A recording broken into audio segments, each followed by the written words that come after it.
Good morning, students, 10th class. How are you, children? How are your studies going on? I hope you all are going through your lessons regularly. So, coming to our today's lesson, we were doing economics chapter, sectors of Indian economy, and in the last class, we have compared the two sectors, organized and unorganized sector, and these sectors are framed according to the conditions of work. The employee is working in which condition? Organized sector की भी हमने देखी थी with the help of the example of Kanta, and unorganized sector we discussed the condition of Kamal, and then we did the difference between organized and unorganized sector, और आपको यही answer बनाना है difference between organised and unorganised sector क्या है. हाँ, that's a lengthy question and it's very important also, generally asked in the paper. So difference between organised and unorganised sector, बहुत detail में हमने कंडीशंस को डिस्कस किया. ये देखा the workers who are working in organised sector they are already protected. उन्हें हर तरह का प्रोटेक्शन है. They have appointment letter, they have job security, then they have paid holiday, they are getting pension after retirement, और उन्हें gratuity मिल रही है, provident fund भी है, all sorts of protection. और सबसे बड़ा protection है job security. Organized sector is giving job security to its employees, but it's absolutely opposite condition of work is in unorganized sector. ये कुछ भी नहीं है वहाँ पर. So now the question arises, how to protect workers in the unorganized sector, because the workers in organized sector are protected. उन्हें protection की ज़रूरत नहीं है, लेकिन किसे ज़रूरत है? Workers in the unorganized sector. So how can we do this?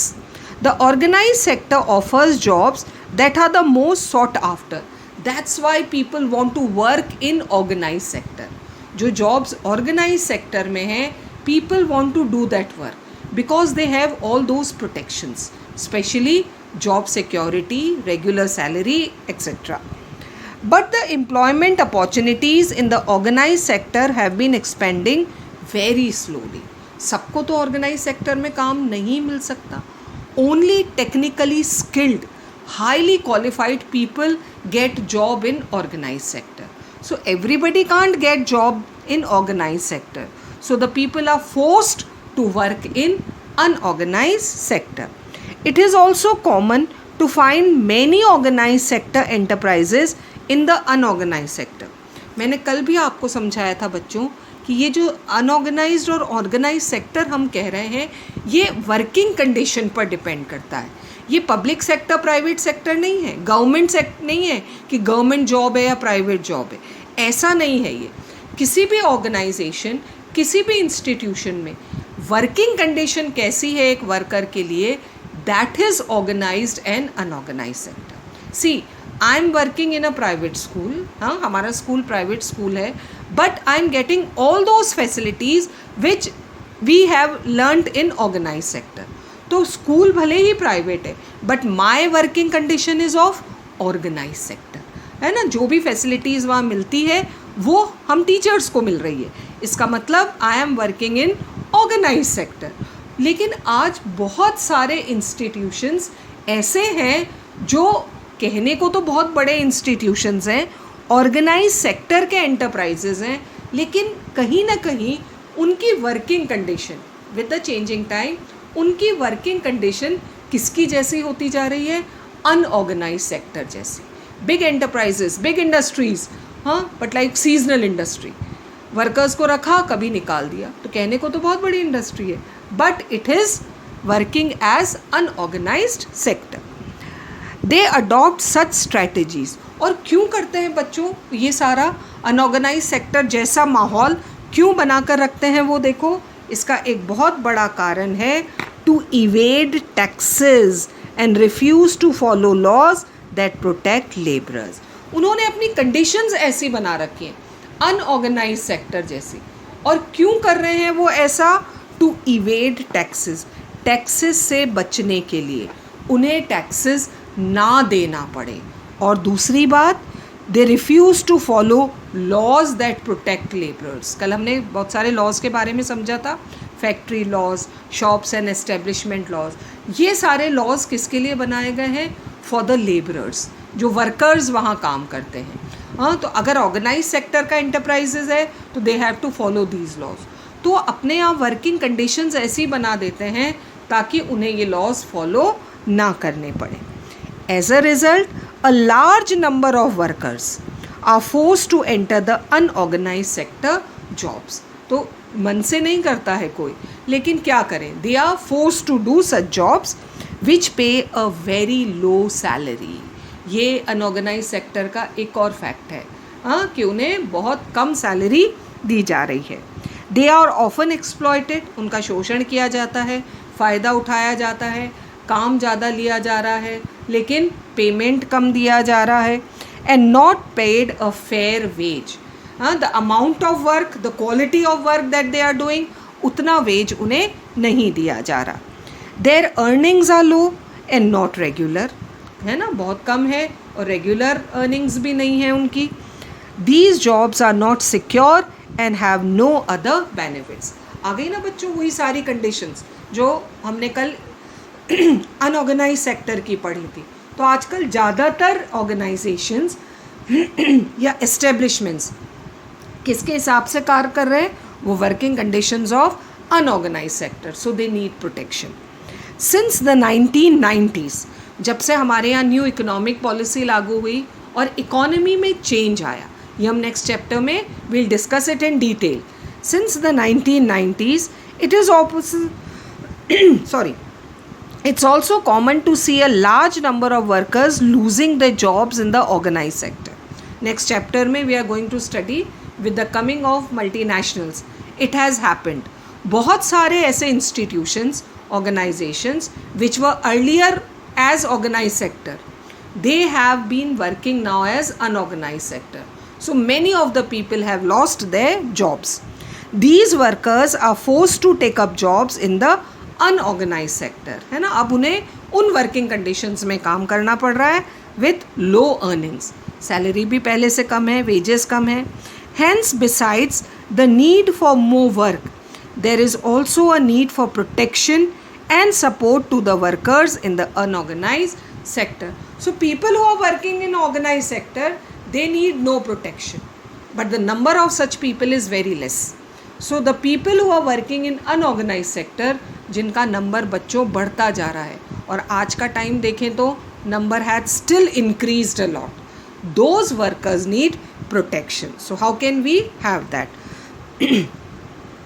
Who are these vulnerable people who need protection? अब हम ये देखेंगे कौन कौन वो लोग हैं जिन्हें प्रोटेक्शन की ज़रूरत है. ये तो हमने समझ लिया, workers in unorganised sector needs protection. Now let's see who are these workers. Now first, in the rural areas, the unorganized sector mostly comprise of landless agricultural laborers. जो landless labor है, जो सिर्फ seasonal work करता है on agriculture land. Small and marginal farmers like Lakshmi who have unirrigated land and they take only one crop. Sharecroppers जो साथ में मिलकर खेती करते हैं. And artisans, like the weavers, blacksmith, carpenters and goldsmith, जो अपने खुद के छोटे छोटे काम करते हैं.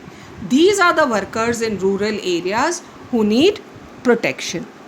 Nearly 80% of rural households, कितना बड़ा नंबर है देखो, villages में 80% of rural household in India are in small and marginal farmer category.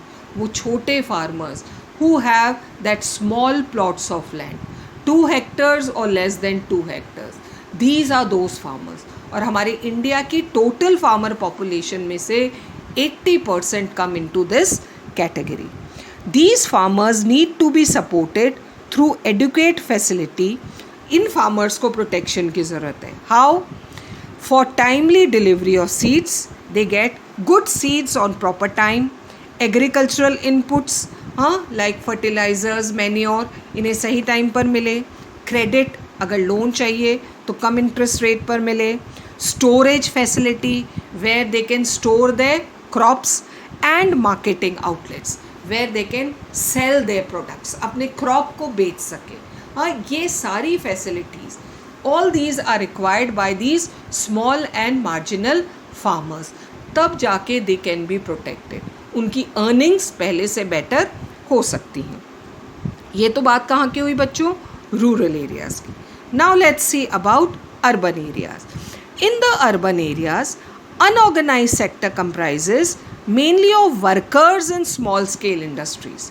जो छोटी इंडस्ट्रीज़ हैं, हाँ, जहाँ पर प्रोडक्शन कोई बहुत ज़्यादा नहीं है, इसलिए उन्हें ज़्यादा सैलरी नहीं मिल पाती.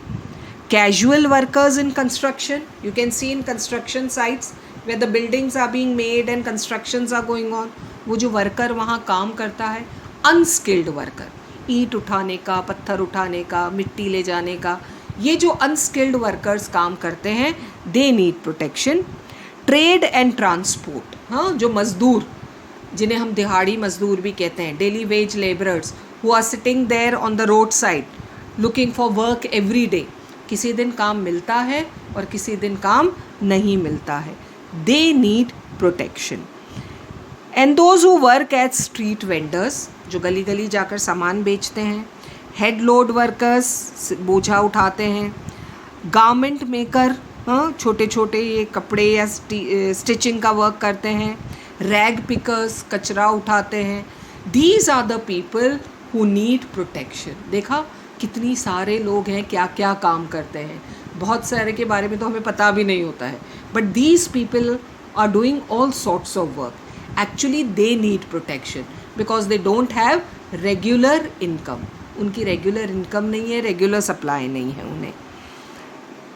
Small scale industry also needs government support for procuring raw material. Let's talk about garment industry, हाँ, जहाँ पर गारमेंट या क्लोथ्स बनते हैं, तो लेट्स टॉक अबाउट दोज. एक तो है लार्ज इंडस्ट्रीज़, बिग ब्रांडेड, जहाँ पर कपड़े बनते हैं, और एक है छोटी छोटी इंडस्ट्रीज़ जो बना तो रेडीमेड गारमेंट्स रही हैं लेकिन उनकी सेल ज़्यादा नहीं है. तो उन वर्कर्स को प्रोटेक्शन चाहिए, उन इंडस्ट्रीज़ को प्रोटेक्शन चाहिए. किस लिए? To get raw material. लिखा हुआ है ना, देखो वहाँ, फॉर प्रिक्योरिंग रॉ मटेरियल, क्योंकि रॉ मटेरियल सारा लार्ज इंडस्ट्री ले लेती है, तो स्मॉल स्केल इंडस्ट्री के लिए रॉ मटेरियल कम रह जाता है. And marketing of output and the goods that they are producing, उन्हें बेचने के लिए भी उन्हें आउटपुट्स या आउटलेट्स चाहिए. The casual workers in both rural and urban areas need to be protected. और वो जो मजदूर आदमी है उसे तो हर जगह प्रोटेक्शन चाहिए, weather he is in rural area और इन अर्बन एरिया. अब एक बहुत इंपॉर्टेंट चीज़ पढ़ेंगे हम. वी ऑल्सो फाइंड दैट, ठीक है, ये तो बात हो गई वर्कर्स की. यहाँ पर रिलीजन, कास्ट, कम्युनिटी कहीं बीच में नहीं आया. Only those poor people. क्या आया बीच में? सिर्फ those poor people, casual workers, whether they are in rural areas or urban areas. Now listen this.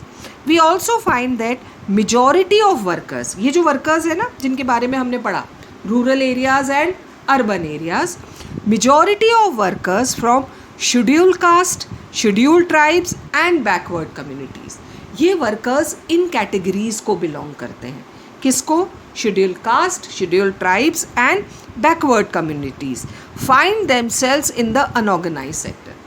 Already we know that there is difference in the society against these communities. तो एक तो पहले से ही इनके साथ भेदभाव हो रहा है, और दूसरी बात क्या हो गई? Most of these people are working in unorganized sector. तो अगेन इनके साथ भेदभाव होता है. Besides getting the irregular and low paid work, these workers also face social discrimination. Payment भी लेस है और सोसाइटी में इनके साथ डिस्क्रिमिनेट किया जाता है. Protection and support to the unorganised sector workers is thus necessary for both economic and social development. तो here we see children that these people who specially belong to the worker class, poor class, तो economically भी उन्हें protection की ज़रूरत है, so that they can earn better wages, उन्हें regular work मिल सके. इस तरह से गवर्नमेंट को स्टेप्स लेने हैं. और सोसाइटी में भी उनके खिलाफ जो डिस्क्रिमिनेशन होता है because they belong to schedule caste, tribes and backward classes, तो तो इस डिफरेंस को भी गवर्नमेंट को ख़त्म करना है. तो they need double protection, economic protection also and social protection also. So these are the workers who are working in unorganized sector and they need protection. So this is for the date, and next we'll start tomorrow. Till then, keep reading.